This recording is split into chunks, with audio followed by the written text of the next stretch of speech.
Anong ginagawa ng isang walang silbing gaya mo sa lugar ko? Ang sarili kong anak ang tumawag sa akin ng palamunin noong bisperas ng Pasko, habang nakatayo siya sa loob ng mountain lodge na pag-aari ko kasama ang pamilya ng kanyang asawa, na naniwala sa lahat ng kasinungalingang ibinato niya. Inakala nilang isa lang akong baliw na matanda na gumugulo sa perpekto nilang holiday. Pero habang pinapanood ko ang aking anak, na nagkukunwaring siya ang nagmamay-ari ng bahay na itinayo ko ng sarili kong mga kamay, alam kong may isang tawag lang sa telepono na magpapaputla sa takot ng kanyang mukha. Hayaan ninyong malaman ko sa mga komento kung taga saan kayo nanonood ngayong gabi. Maniwala kayo sa akin, gusto ninyong manatili hanggang sa huli para makita kung ano ang ginawa ng isang tawag na iyon sa aking anak. Ang bisperas ng Pasko ay dumating sa tamang-tama na oras. Matapos ang pinakamasamang taon ng aking karera, 3 malalaking real estate deals ang gumuho, mga kliyenteng nagbabanta ng demanda kaliwat kanan. Kailangan ko ito. Ako lang, ang mountain lodge ko, at lubos na katahimikan sa loob ng susunod na 4 na araw. Ang pamilyar na paikot-ikot na daan paakyat sa kabundukan ng Tagaytay ay laging nagsisilbing gamot sa aking kaluluwa. Bawat kurbada ay nagpapaalala sa akin ng pagtatayo ng lugar na ito kasama ang yumaong kong asawang si Elena, 15 taon na ang nakakaraan. Tinawag niya itong aming santuwaryo at matapos siyang mawala sa akin dahil sa kanser 3 taon na ang nakalipas, naging akin na lang ito. Ang lodge na ito ay kumakatawan sa lahat ng pinangarap namin. Isang lugar kung saan hindi kami maaabot ng mundo, kung saan ang stress sa negosyo ay natutunaw na parang niyebe sa sikat ng araw ng tag-araw. Bawat troso, bawat bato ay pinili ng may pagmamahal. Ito sana ang garantiya ng aking kapayapaan. Ang garantiyang iyon ay nagkadurog-durog nang tumama ang ilaw ng aking sasakyan sa driveway. 2 kakaibang sasakyan ang nakaparada kung saan ang truck ko lang dapat ang naroon. Isang puting Honda Pilot at isang silver sedan na hindi ko pa nakita. Mula sa mga bintana ng aking lodge, bumubuhos ang maiinit na ilaw sa dilim ng Disyembre. At kahit mula pa sa aking sasakyan, rinig ko ang nagpalamig sa aking dugo. Ingay ng party at tawanan. May nagdiriwang sa bahay ko. Nakatayo ako sa upuan ng driver. Patay ang makina, pilit na inuunawa ang nakikita ko. Ang spare key lockbox sa tabi ng pintuan ay nakabukas. Isang tao lang ang may emergency code na iyon. Isang taong lubos kong pinagkakatiwalaan. Ngayon ang pagtitiwalang iyon ay parang kutsilyo sa aking dibdib. Ang mabigat na pintuan ng oak ay bahagyang nakabukas. Ang mainit na hangin ay lumalabas sa lamig ng gabi. Ang amoy ay tumama sa akin nang lumapit ako. Mamahaling alak, pagkain at mas masahol pa ang amoy ng mga estranghero na itinuturing ang pribado kong espasyo bilang kanilang personal na lugar ng pagdiriwang. Tinulak ko ang pinto at pumasok sa loob. 7 taong hindi ko pa nakita ang umuko pa sa aking sala. Punong-puno ng walang laman na bote ng champagne ang aking coffee table. May nag-ayos ng mga muebles ko para lang sa selebrasyon nila. Ngunit ang talagang nagpakuyom sa aking panga ay ang nakita ko sa ibabaw ng fireplace. Ang paborito kong litrato ni Elena at ako ay itinabi para bigyang daan ang mga dekorasyon ng iba. Hindi lang sila basta intruders. Sila ay mga taong nagpakabayad sa bahay ko na parang sila ang may-ari. Ang grupo ay magkahalo. Isang matandang mag-asawa na nasa 60s, isang mas batang babae na mga 30, at ilan pa na nakakalat sa aking leather furniture na parang kanila ang lugar. Abala sila sa masiglang pag-uusap, itinaas ang mga baso para sa isang toast, ganap na walang kamalayan sa presensya ko. Noon ko siya nakita, nakatayo malapit sa aking stone fireplace, hawak ang mukhang 20 taong gulang kong bourbon, ang bote na ibinigay sa akin ni Elena noong huli naming anniversary. Isang binata na nasa unang bahagi ng 30s ang biglang nanigas. Namatay ang tawa niya sa kalagitnaan ng magkatitigan kami sa buong silid. Ang pagkilala ay agad at nakapanlulumo. Sa isang sandaling tila 1 oras, wala kaming gumalaw. Nagpatuloy ang party sa paligid namin, ngunit ang lahat ay naglaho sa ingay ng background. Hindi ito basta-bastang break-in. Hindi ito mga estranghero na nagkataong nagkaroon ng swerte sa security code ko. Ang lalaking nakatayo sa aking sala, umiinom ng aking bourbon, tinatrato ang aking santuwaryo na parang personal niyang palaruan, ay hindi pala estranghero. At sa paghusga sa hitsura ng purong takot na kumislap sa kanyang mukha, alam niya rin kung sino ako. Ang shock ng pagkilala ay tumama sa akin na parang sledgehammer sa dibdib. Si Rafi, ang aking anak, nakatayo sa aking sala matapos ang halos 2 taon ng radio silence. Hawak ang aking bourbon na parang pag-aari niya ang lugar.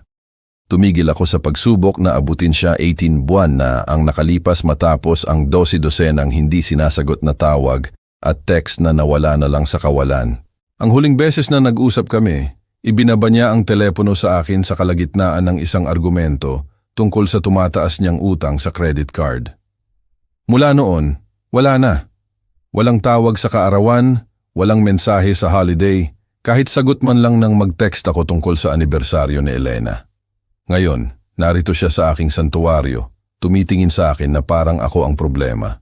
Ang segundo sa pagitan namin ay umunat na parang mahigpit na kawad, handang maputol.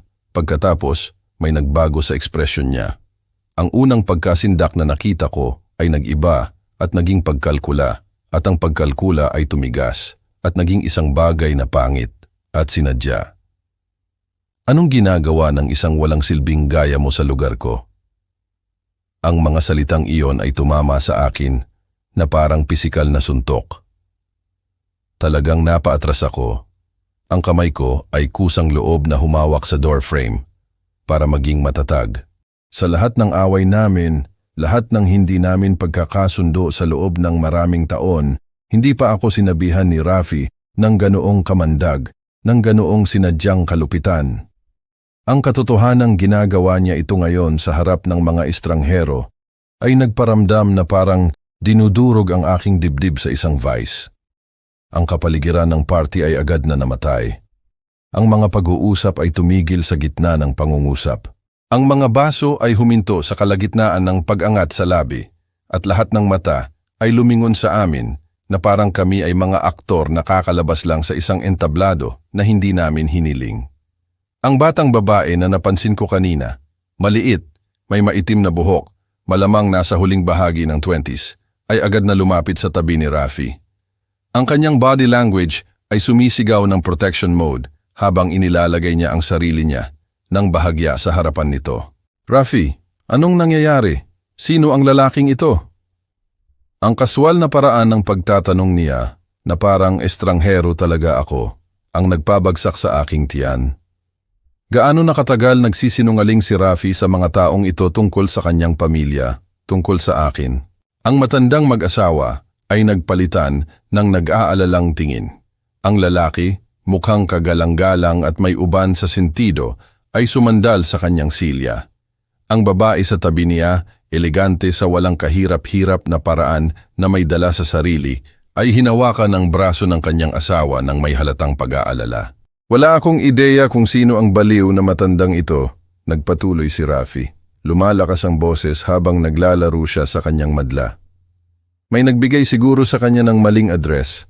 Sir, kailangan mo nang umalis bago ako tumawag ng security. Baliw na matanda. Ang sarili kong anak ay tinatawag akong baliw na matanda sa harap ng mga estranghero. Tinatanggihan ang aking pag-iral na parang isa akong delusional vagrant na gumala lang mula sa lamig. Rafi, napigilan ko pilit na pinapanatiling matatag ang aking boses sa kabila ng lindol na nangyayari sa aking dibdib. Anong ginagawa mo rito? Paano ka nga ba? Kumislap ang kanyang mga mata nang may isang bagay na maaaring takot na mabilis niyang tinakpan ng panibagong agresyon. Hindi ko alam kung paano mo nalaman ang pangalan ko, pero hindi iyon nagbibigay sa iyo ng karapatang pumasok sa bahay ko. Bahay ko? Ang mga salita ay umalingaw-ngaw sa aking ulo na parang isang malupit na biro. Ito ang aking santuwaryo, ang aking kanlungan, ang aking alaala kay Elena. Bawat bato sa fireplace na iyon, bawat beam sa kisame, bawat maingat na piniling muebles ay kumakatawan sa mga tao ng pagpaplano at pagmamahal at pag-asa. Bahay mo? Ang tanong ay lumabas bilang isang halos pabulong. Tama iyan. Lalong lumakas ang boses ni Rafi. Mas kumpiyansa habang pinapakain siya ng suporta ng kanyang mga kasama. Ito ay pag-aari ng pamilya at ikaw ay nag-trespassing. Iminumungkahi kung umalis ka bago maging hindi kaaya-aya ang mga bagay-bagay. Ang babaeng may maitim na buhok ay tumango ng mariin. Tama si Rafi, dapat na tayong tumawag ng pulis. Ang matandang lalaki na tahimik hanggang ngayon ay biglang nagsalita. Ang kanyang accent ay may bahagyang Hispanic lilt. Rafi, sandali lang. Nagbigay siya ng senya sa akin ng may halatang pagkalito. Paano nalaman ng lalaking ito ang security code? Sabi mo, pamilya lang ang may access sa lugar na ito. Ang tanong ni Manny ay nakabitin sa hangin na parang usok mula sa isang napawing kandila. Pinanood ko ang mukha ni Rafi. Nakita ang pagbaling ng takot bago niya ito mapigilan. Baka pinapanood niya ang bahay, nauutal si Rafi. Ang mga lugar sa bundok ay may problema sa mga taong tulad niya. Pero hindi nasisiyahan si Manny. Ang alarma ay armed nang dumating kami. Ikaw mismo ang nag-disarm nito. Paano niya posibleng nalaman ang code? Ang tanong ni Manny ay tila umubos sa lahat ng kumpiyansa mula sa mukha ni Rafi. Pinanood ko siyang maghanap ng paliwanag na may katuturan. Inistalk niya ako, sabi ni Rafi. Ang boses niya ay mas mataas kaysa dati. Ang mga lugar sa bundok na ito ay umaakit ng mga baliw. Malamang pinanood niya ako na mag-enter ng code mula sa malayo. Kahit si Rafi ay tila natanto kung gaano katawa-tawa ang tunog noon. Ang mga kilay ni Manny ay tumaas ng may pag-aalinlangan. Imposible ang pagmemorya ng 6 na digit na code mula sa isang madilim na driveway at alam iyon ng lahat. Ngunit hindi pa tapos si Rafi sa paghuhukay ng mas malalim. Ito ay pag-aari ng pamilya ko sa bundok. Minana ko ito sa aking lolo 2 taon na ang nakalipas. Si Esther, ang eleganteng matandang babae, ay tumungo ng may pagkalito. Rafi, hindi mo pa nasabi kailanman ang tungkol sa isang lolo o anumang mana. Pinanood ko ang pagdududa na gumagapang sa kanilang mga mukha.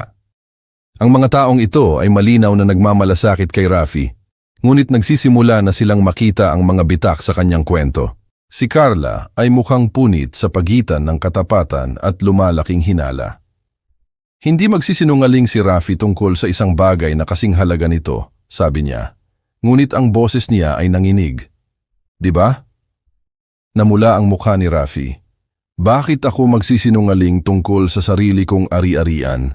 Ang baliw na matandang ito ay halatang sinusubukan na iskam tayo. Iyon ay sapat na. Pinakinggan ko ang aking anak na tawagin akong walang silbi, isang baliw na matanda, at ngayon ay isang scammer. Ang sakit ay matalas, ngunit ang determinasyon ay nangunguna.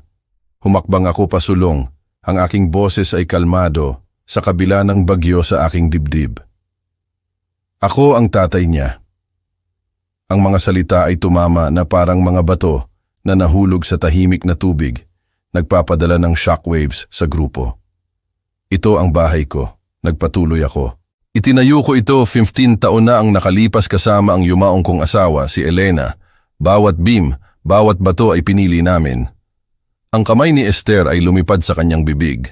Ang mga mata ni Manny ay nagpalipat-lipat sa pagitan namin ni Rafi, naghahanap ng pagkakahawig ng pamilya. Si Carlo, na tahimik hanggang ngayon, ay biglang nagsalita. Teka, sabi ni Carlo ng dahan-dahan. Ang pag-unawa ay sumisikat sa kanyang boses. Reyes din ang apelyido mo, di ba? Ang obserbasyon ay tumama na parang kidlat.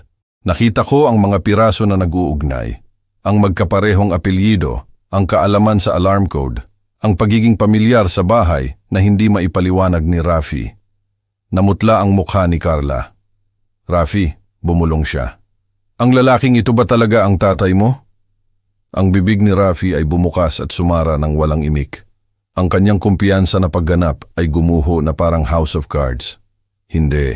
Sa wakas, napamahalaan niya, ngunit ang pagtanggi ay tila walang laman. Hindi ko alam kung anong klase ng masamang laro ito. Rafi, pinutol ni Manny ang desperadong pagdaldal ng may tahimik na awtoridad.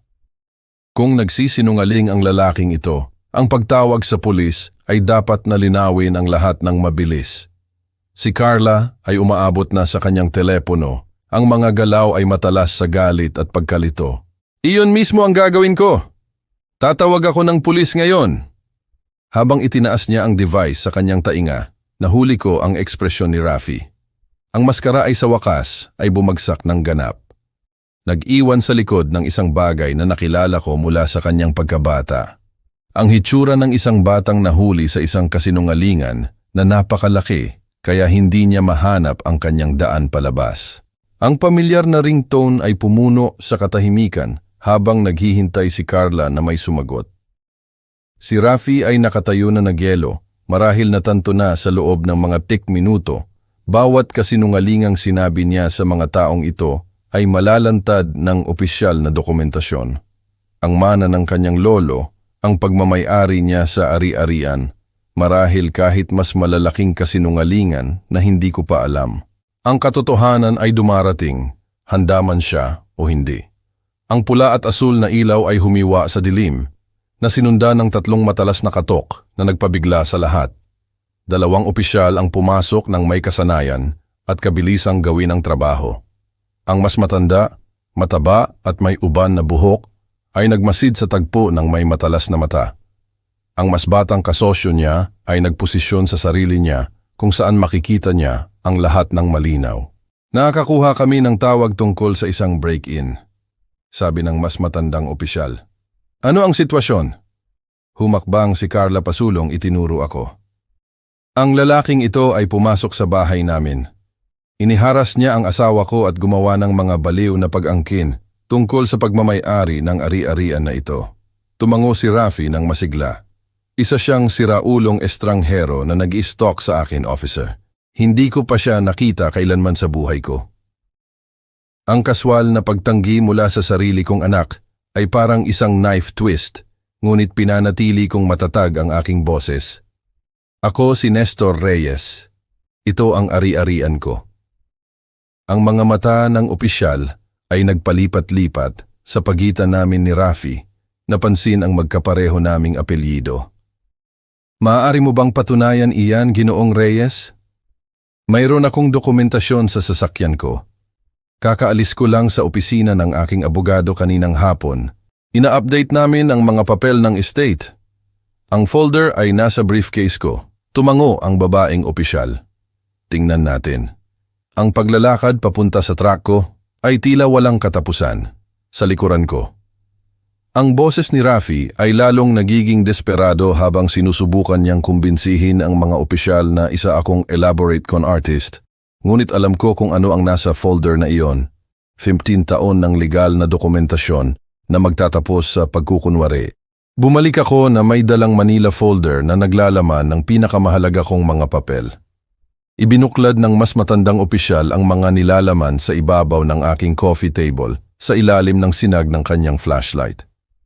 Property deed, tax records, insurance policies, building permits, kahit ang huling inspection certificate mula nang matapos namin ni Elena ang lodge. Sinuri niya ang bawat dokumento ng maingat. Ang kanyang flashlight ay gumagalaw sa ibabaw ng mga opisyal na selyo at lagda. Nagpigil ng hininga ang silid habang nagtatrabaho siya. Ang mga dokumentong ito ay malinaw na nagpapakita kay Nestor Reyes bilang legal na may-ari mula noong 2009, inihayag niya, tumingin. Ang kanyang tingin ay lumipat kay Rafi nang may bagong interes. Anak, bakit mo inangkin ang pagmamay-ari ng ari-arian na hindi sa iyo? Ang kulay ay nawala mula sa mga mukha ng pamilyang Thompson, Manny at Esther. Inilagay ni Esther ang kamay niya sa kanyang bibig. Ang ekspresyon ni Manny ay lumipat mula sa pagkalito patungo sa galit. Tinitigan ni Carlo si Rafi na parang nakikita siya sa unang pagkakataon. Umalis si Carla mula kay Rafi. Ang kanyang protective stance ay nawala. Rafi, sinabi mo sa amin na ito ang lugar ng lolo mo. Maaari kong ipaliwanag, simula ni Rafi. Ngunit ang kanyang boses ay pumutok sa ilalim ng bigat ng mga nagbabanggang kasinungalingan. Ang paggawa ng maling pag-angkin tungkol sa pagmamay-ari ng ari-arian ay seryoso, sabi ng babaeng opisyal ng mahigpit, lalo na kapag kinasasangkutan ng maling ulat sa law enforcement. Isinara ng mas matandang opisyal ang folder at ibinalik ito ng may magalang na pagkilala. Ginoong Reyes, humihingi ako ng paumanhin para sa pagkalito. Ang iyong dokumentasyon ay malinaw na nasa ayos. Lumingon siya para suriin ang grupo na nagtrato sa aking bahay na parang kanilang personal na lugar ng party. Ang tanong ngayon ay, ano ang gusto mong gawin tungkol sa sitwasyong ito? Ang kanyang mga mata ay direktang tumama sa akin. Ang opisyal ay nagtatanong kung gusto kong tanggalin ang mga taong ito, kasama ang sarili kong anak, mula sa aking ari-arian. Matapos ang 18 buwan ng katahimikan, matapos tawagin akong walang silbi at baliw na matanda sa sarili kong bahay, matapos panoorin si Rafi na magsinungaling sa mga taong malinaw na nagmamalasakit sa kanya, ang desisyon ay dapat na madali. Ngunit sa pagtingin sa mukha ng aking anak, nakikita ang batang pinalaki ko sa likod ng maskara ng mga kasinungalingan at desperasyon, nagparamdam na parang ito ang pinakamahirap na pagpipilian na kailangan kong gawin. Bawat pares ng mata sa silid ay nakatingin sa akin habang ang tanong ng opisyal ay nakabitin sa hangin na parang isang tabak na naghihintay na bumagsak. Ang bigat ng sandaling iyon ay pumilit sa aking mga balikat. 32 na taon ng pagiging ama, 3 taon ng pagiging balo at 18 buwan ng katahimikan, lahat ay nagtatagpo sa nag-iisang pagpipiliang ito. Tumingin ako kay Rafi, talagang tiningnan siya, sinusubukang hanapin ang mga bakas ng maliit na bata na dating gumagawa ng mga blanket forts sa silid na ito nang matapos namin ang pagtatayo. Ang batang tumulong sa akin na magtanim ng mga punla ng oak na ngayon ay matataas sa labas ng mga bintana. Ang batang ipinangako ko kay Elena na palagi kong poprotektahan kahit ano paman. Palagi ko siyang aalagaan. Bumulong ako sa kanya sa mga huling araw na iyon nang unti-unting kinukuha ng kanser siya. Hindi siya mag-iisa hanggat buhay ako. Ngayon ang pangakong iyon ay parang kadena sa paligid ng aking dibdib. Humakbang si Esther Thompson pasulong. Ang kanyang eleganting kagandahan ay nabibiyak sa halatang pagkabalisa. Ginoong Reyes, pakiusap. Wala kaming ideya, kami ay labis na humihingi ng paumanhin para sa panghihimasok na ito.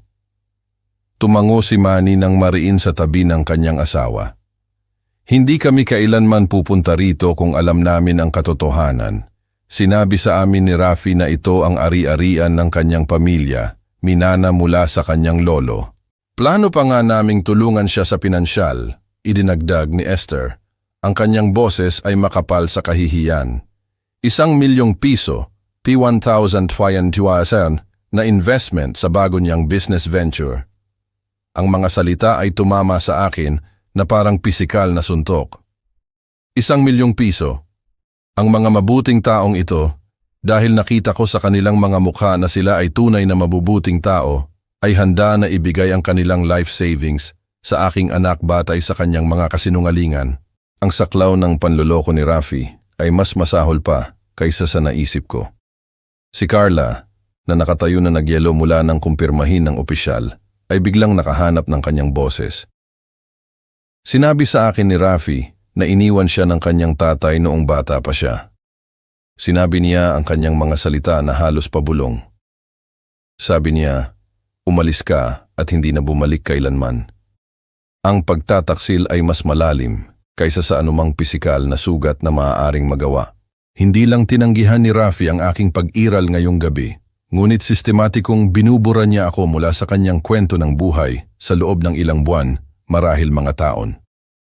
Para sa mga taong ito na malinaw na nagmamalasakit sa kanya, hindi lang ako wala. Ako ang kontrabida sa isang soap opera story na dinisenyo upang manalo ng simpatya at suporta. Ang aking boses ay lumabas na mas magaspang kaysa sa aking nilayon. Tinawag mo akong walang silbi sa sarili kong bahay noong bisperas ng Pasko. Napaatras si Rafi na parang sinampal ko siya. Dad, pakiusap, maaari kong ipaliwanag.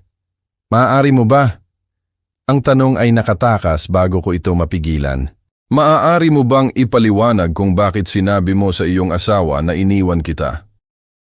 Maaari mo bang ipaliwanag kung bakit plano mong kumuha ng 1,000,000 piso mula sa mga magulang niya batay sa mga kasinungalingan?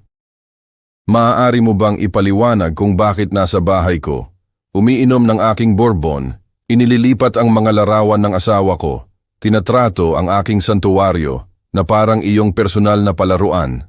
Ang opisyal ay bahagyang gumalaw, malinaw na kinikilala ito bilang isang krisis ng pamilya na mas malalim pa kaysa sa simpleng trespassing. Oo, pinapayagan ko ang pag-uugaling ito sa loob ng maraming taon, sabi ko. Ang pag-unawa ay tumama sa akin na parang malamig na tubig. Sa bawat pagkakataong sinagip ko siya sa gulo, sa bawat pagkakataong tinakpan ko ang kanyang mga utang, sa bawat pagkakataong gumawa ako ng mga dahilan para sa kanyang mga kabiguan, hindi ako tumutulong sa kanya. Gumagawa ako ng tao na makakatayo sa aking sala at tatawagin akong palamunin ng hindi kumukurap. Hindi ako hiniling ni Elena na payagan ang kanyang mga kasinungalingan. Hiniling niya sa akin na alagaan siya upang tulungan siyang maging ang lalaking alam niyang kaya niya.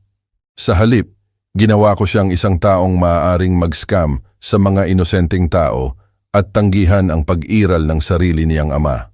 Ang batang pinalaki ko ay naroon pa rin sa loob, ngunit siya ay nalibing sa ilalim ng mga taon ng aking sariling maling proteksyon.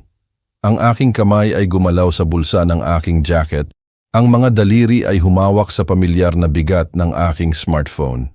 Naghihintay pa rin ang opisyal para sa aking sagot, ngunit natanto ko na ang tanong ay hindi lang tungkol sa pag-alis ng mga taong ito mula sa aking ari-arian. Ito ay tungkol sa kung handa na ba ako sa wakas na tigilan ang pagpapahintulot sa lalaking naging anak ko.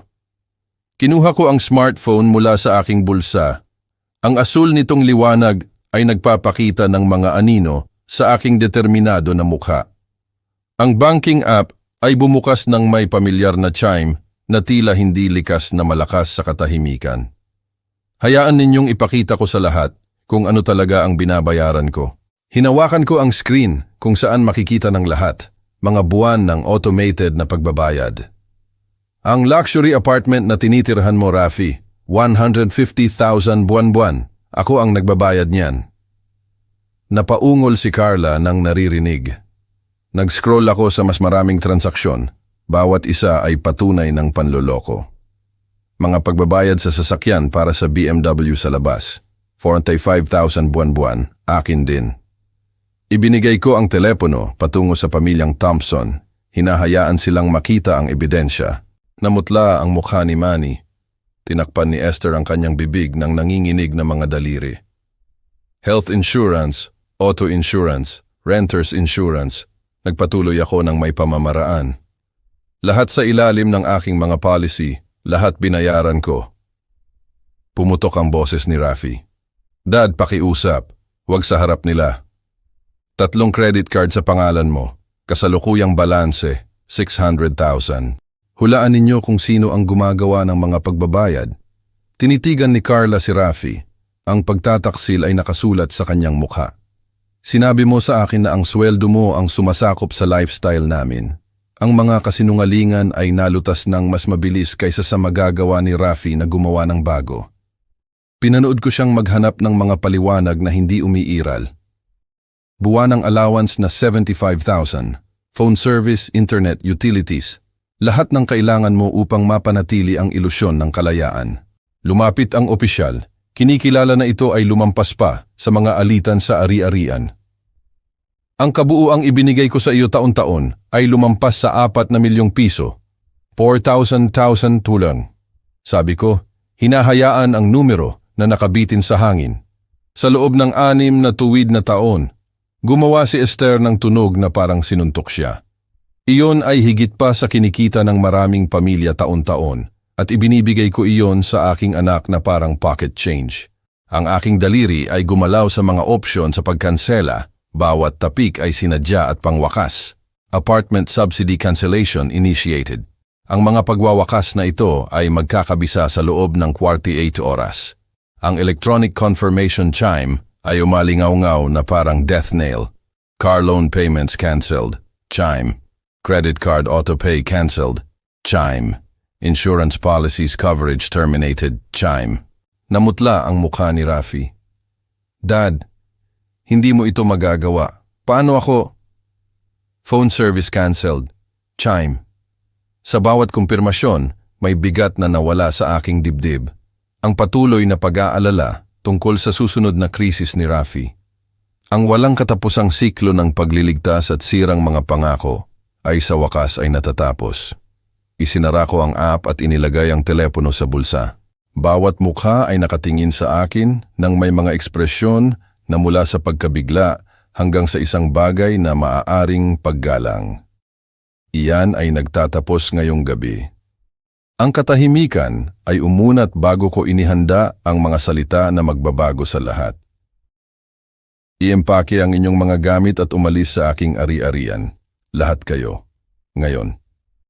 Ang kasiguruhan sa aking boses ay nagulat maging ako. Matapos ang 6 na taon ng pinansyal na pagpapahintulot, matapos ang 18 buwan ng katahimikan, matapos tawagin akong walang silbi sa sarili kong bahay, sa wakas ay gumuhit ako ng isang hindi malalampasan na linya. Ang bibig ni Rafi ay bumukas upang magprotesta, ngunit walang lumabas na mga salita. Ang kumpiyansa na maskara ay ganap na nagkalamat, nag-iwan lamang sa mukha ng isang lalaki na ngayon ay napagtanto na ang kanyang safety net ay naglaho magpakailanman. Ang pamilyang Thompson ay nakatayo na nagyelo.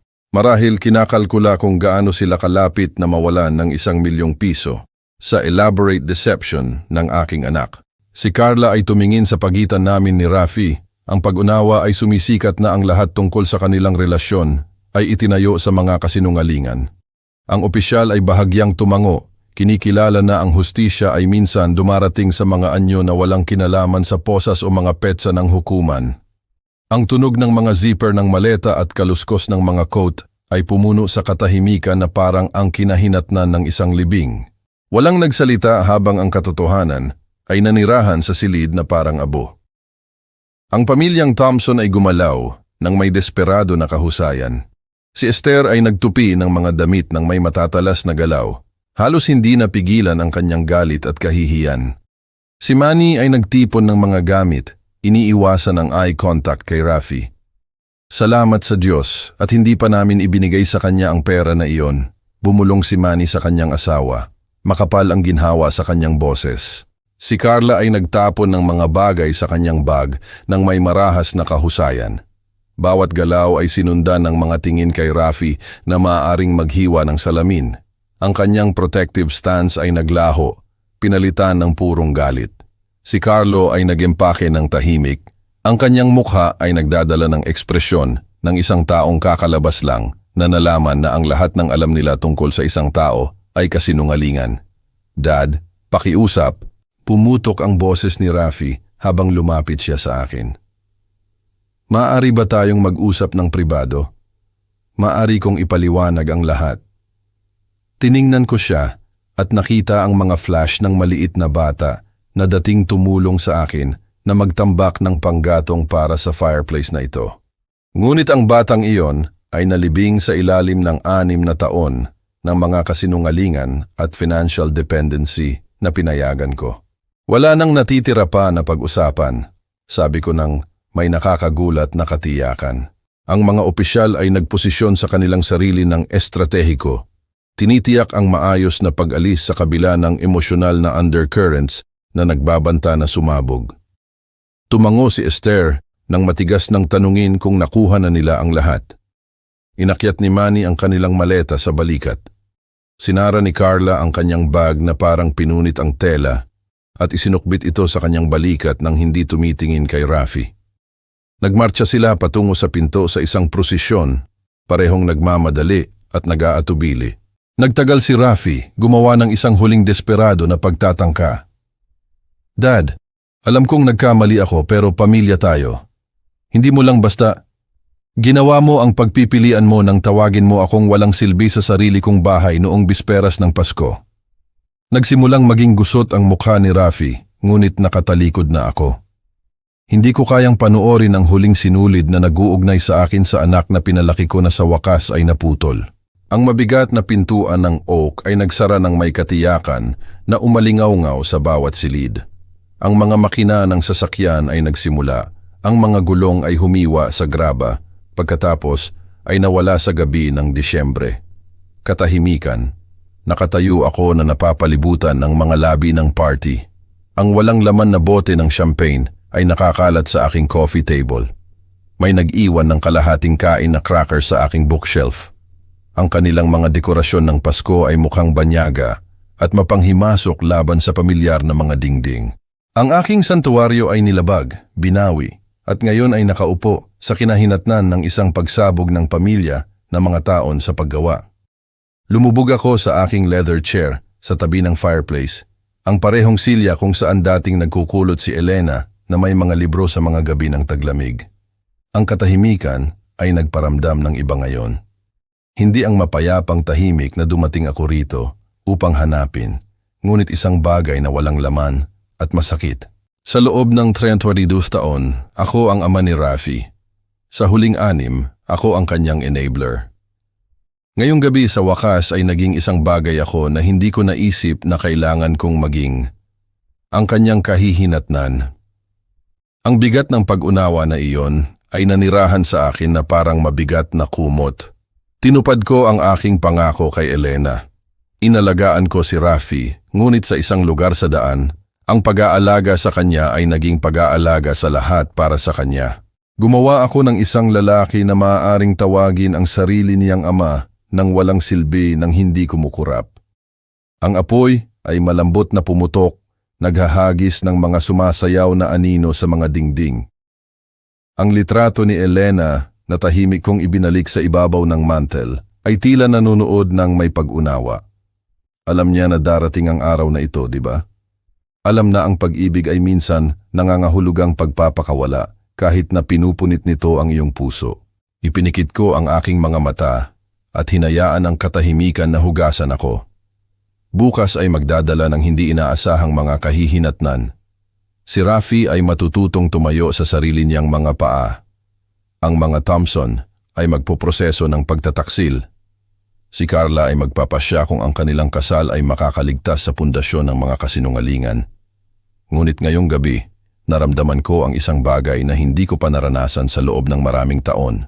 Ang kakaibang kapayapaan na nagmumula sa wakas na paggawa ng alam mong tama, kahit na nagkakahalaga ito ng lahat. Isang linggo matapos ang paghaharap na iyon sa bisperas ng Pasko, ang phone screen ko ay nagsabi ng isang kwento ng lumalaking desperasyon. 23 missed calls, lahat mula sa numero ni Rafi. Ang kapayapaan na naramdaman ko noong unang gabi ay tumagal ng eksakto 12 oras.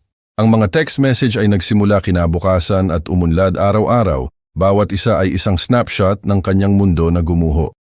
Araw 1, Dad, pakiusap tawagan mo ako. Araw 3, nakatira kami sa isang motel. Araw 5, ayaw na kaming tulungan ng pamilya ni Carla. Araw 7, pakiusap. Wala na akong mapuntahan. Hindi ko pinansin ang lahat, ngunit ang pag-unlad ay imposibleng makaligtaan. Bawat mensahe ay nagdadala ng mas maraming takot, mas kaunti ng pagmamataas na nagdala sa kanya sa gulo na ito. Sa araw 7, nagring ang telepono ko mula sa isang unknown number. Laban sa aking mas mahusay na paghuhusga, sumagot ako, Dad, pakiusap huwag mong ibaba. Ang boses ni Rafi ay tunog walang laman, natalo. Nakatira kami sa sasakyan ko ngayon. Ang mga salita ay tumama na parang pisikal na suntok, ngunit pinilit kong manatiling tahimik. Ito ang hitsura ng mga kahihinatnan nang mawala ang safety net. Ang pamilyang Thompson ay pinutol ang lahat ng pakikipag-ugnayan sa amin. Nagpatuloy siya, pumutok ang boses. Tinawag ako ni Manny na sinungaling na piraso ng basura at ibinaba ang telepono. Ayaw man lang sagutin ni Esther ang pinto kapag pumupunta si Carla sa bahay nila. Maaari kong ilarawan ang kanilang mga mukha. Pagkadismaya, galit sa pagiging niloko ng isang taong pinagkakatiwalaan nila bilang pamilya. Galit na galit si Esther nang malaman niya ang tungkol sa peking business investment. Idinagdag ni Rafi, "Ito ay mabubuting tao, Dad. Nagtrabaho sila ng double shifts para lang makatipid ng perang iyon. Naglinis ng mga bahay si Esther tuwing weekends. Nagmaneho ng Uber si Manny matapos ang regular niyang trabaho, lahat para lang matulungan ang inakala nilang lehitimong pagkakataon.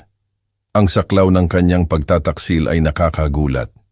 Hindi ito mga mayayaman na kayang mawalan ng 1,000,000 piso. Sila ay mga taong working class na nagtipid ng life savings upang tulungan ang pinaniniwalaan nilang entrepreneurial dream ng kanilang manugang. Biglang, sumiklab ang boses ni Carla sa likuran, matalas sa galit. Sabihin mo sa kanya kung paano kami nakatira sa sasakyan mo. Sabihin mo sa kanya kung paano ayaw tumingin sa akin ng mga magulang ko. Carla, pakiusap, simula ni Rafi. Hindi. Ang kanyang boses ay lumakas habang kinuha niya ang telepono. Ginoong Reyes, sinira ng anak mo ang tiwala ng pamilya ko. Nagtrabaho ang mga magulang ko hanggang sa mapagod sila para sa perang iyon. Naririnig ko ang sakit sa ilalim ng kanyang galit. Ang kahihiyan ng pagpapaliwanag sa kanyang mga magulang na ang kanilang maingat na inipon na nest egg ay halos na ibigay sa isang con artist na tinanggap nila sa kanilang bahay. Napagmalaki nila na ang kanilang anak ay nagpakasal sa isang matagumpay. Nagpatuloy si Carla, ang boses niya ay nabibiyak, at ang lahat ay kasinungalingan. Nag-away sila sa telepono, sinusubukan ni Rafi na ipaliwanag. Pinutol siya ni Carla ng matitigas na akusasyon. Ang kanilang mga boses ay nagpatungan sa isang crescendo ng sisihin at paghihiganti. Ikaw ay isang kaawa-awang sinungaling, sigaw ni Carla ng may katiyakan. Nagfa-file ako ng diborsyo. Ayaw ko nang tingnan ka pa. Sumara ang pinto ng sasakyan. Nagsimula ang makina, pumutok ang mga gulong, katahimikan. Namatay ang linya, iniiwan ako sa aking tahimik na lodge na may bigat ng nasaksihan ko. Nawala ni Rafi ang lahat, ang kanyang asawa, ang tiwala ng pamilya nito, ang kanilang pinansyal na suporta, at ngayon ang kanilang kasal. Ang domino effect ng aking desisyon sa bisperas ng Pasko ay naglaro ng eksakto tulad ng alam kong mangyayari. Ibinalik ko ang telepono at tinitigan ang aking fireplace. Ang kapayapaan na naramdaman ko 1 linggo na ang nakalipas ay tila malayo, pinalitan ng isang bagay na mas mabigat, ngunit hindi mas tiyak. Ang mga kahihinatnan ay kumpleto at hindi na mababawi. Walang pagbabalik mula rito. 4 na buwan pagkatapos, nakaupo ako sa aking deck na may kape sa umaga, pinapanood ang sikat ng araw ng Abril na sumasala sa kabundukan ng Tagaytay. Ang tagsibol ay nagbago sa tanawin. Ang mga bulaklak ng dogwood ay nagkalat sa mga gilid ng burol na parang nakakalat na niyebe, at ang hangin ay nagdadala ng matamis na amoy ng pagpapanibago. Ang lodge ay nagparamdam na parang isang santuwaryo muli. Walang hindi inaasahang bisita, walang krisis sa pananalapi, walang tawag sa telepono na humihingi na ayusin ko ang mga problema ng iba. Tanging ang mapayapang tahimik na orihinal na hinanap ko rito noong magulong bisperas ng Pasko. Pinakamahusay na desisyon na ginawa ko. Bulong ko sa sarili ko. Ibig sabihin bawat salita. Nagring ang telepono ko, nagpapakita ng isang unknown number. Sa isang sandali, isinasaalang-alang ko ang pagpapaalam dito sa voicemail.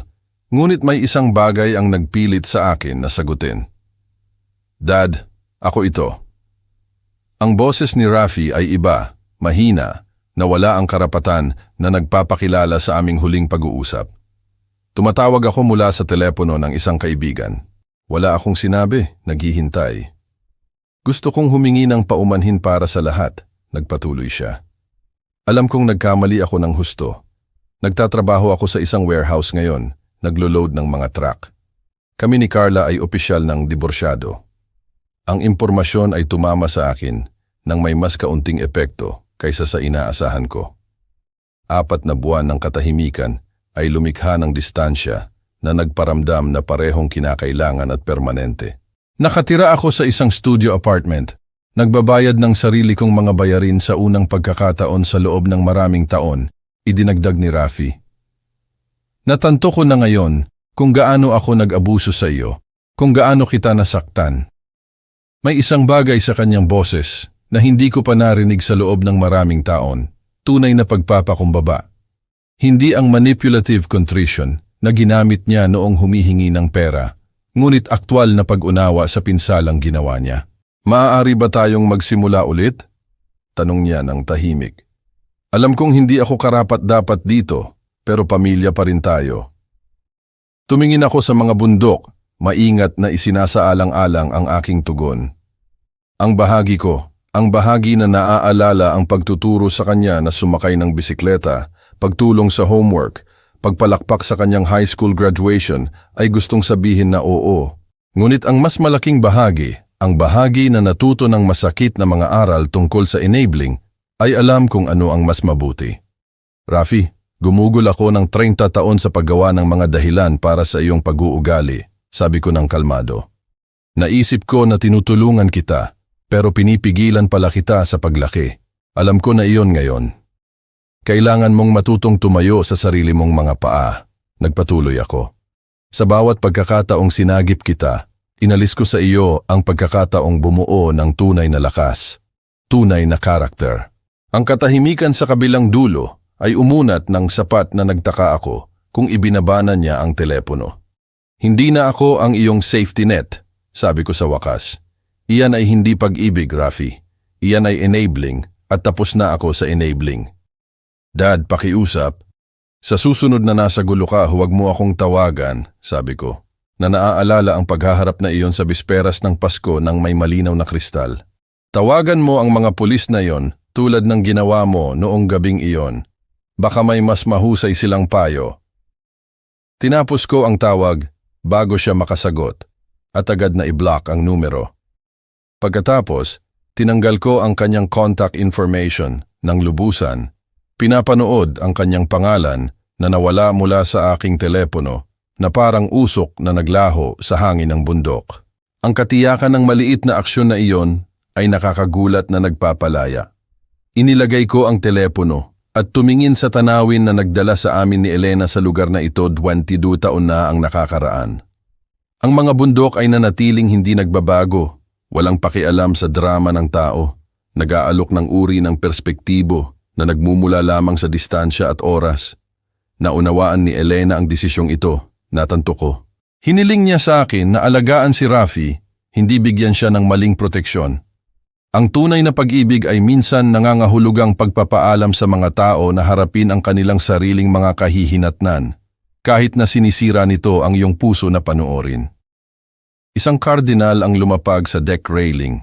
Ang mga pulang balahibo nito ay makinang laban sa liwanag ng umaga. Tiningnan niya ako ng isang sandali, pagkatapos ay lumipad patungo sa kagubatan, malaya at hindi nabibigatan. Wala nang walang silbi sa buhay ko. Sabi ko ng malakas, ang mga salita ay nagdadala sa tahimik na hangin ng bundok na parang isang pangako sa sarili ko.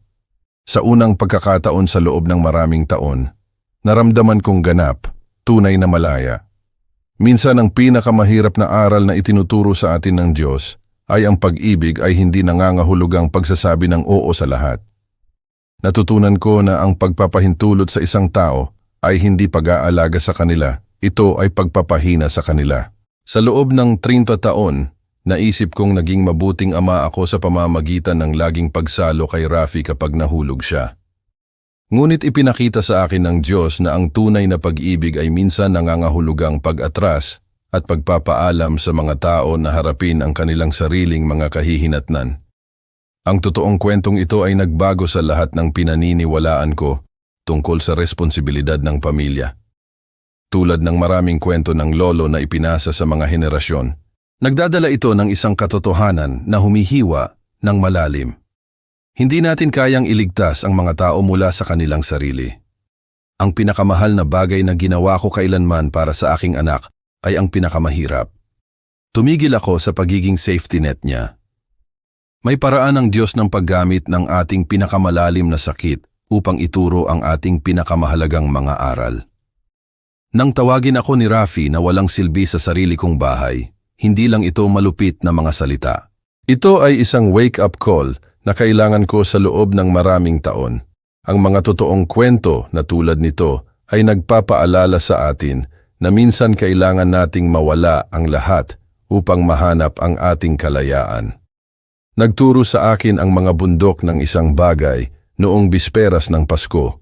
Ang kapayapaan ay hindi nagmumula sa pag-iwas sa conflict, ngunit sa paggawa ng tama, kahit na nagkakahalaga ito ng lahat. Iyan ay isang aral na sulit ibahagi, tulad ng mga kwento ng lolo na humubog sa sarili kong pag-unawa sa tough love. Kung ang kwentong ito ay humipo sa inyong puso, pakiusap ibahagi ang inyong mga saloobin sa mga komento sa ibaba. Kailanman ba ay kinailangan mong pumili sa pagitan ng pagpapahintulot sa isang tao at tunay na pagmamahal sa kanila? Huwag kalimutan na